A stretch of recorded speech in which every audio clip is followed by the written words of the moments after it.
জনগণকে বিভ্রান্ত করতে বিএনপির নাম করে সংস্কার এবং নির্বাচন নিয়ে ভুল ব্যাখ্যা দেওয়া হচ্ছে বলে অভিযোগ বিএনপি মহাসচিব মির্জা ফখরুল ইসলাম আলমগীরের। ঠাকুরগাঁওয়ে নিজ বাড়িতে নেতাকর্মীদের সঙ্গে ঈদ শুভেচ্ছা বিনিময় করেন বিএনপি মহাসচিব। এ সময় তিনি বলেন, কেউ স্বৈরাচার হতে গেলে অবস্থা আওয়ামী লীগের মতোই হবে। ঢালাইয়ে দৃঢ়তা, নির্মাণে নিশ্চয়তা, প্রিমিয়ার সিমেন্ট, ঢালাইয়ের রাজা।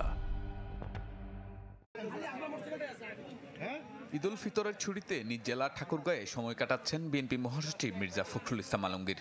ঈদের তৃতীয় দিন শহরের কালীবাড়ি এলাকায় নিজ বাসভবনে সাংবাদিকদের সঙ্গে কথা বলেন মির্জা ফখরুল।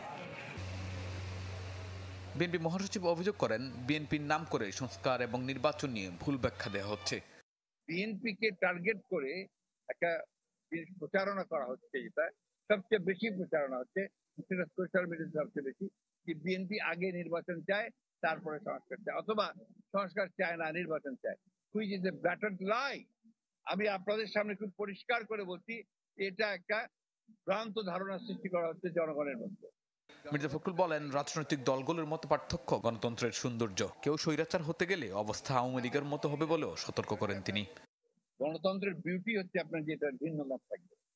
প্রত্যেকটা রাজনৈতিক দল যদি একই মত থাকে তাহলে একই হয়ে গেল।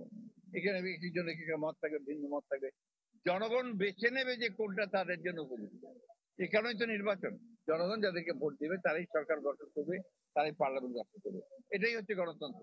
That is the essence of democracy. এছাড়া বাংলাদেশ ইস্যুতে ভারতীয় মিডিয়া মিথ্যা বয়ান দিচ্ছে বলে অভিযোগ করেন বিএনপি মহাসচিব। নতুন একটি সরকার এসছে। শাহনেওয়াজ বাবলু, চ্যানেল 24, ঢাকা।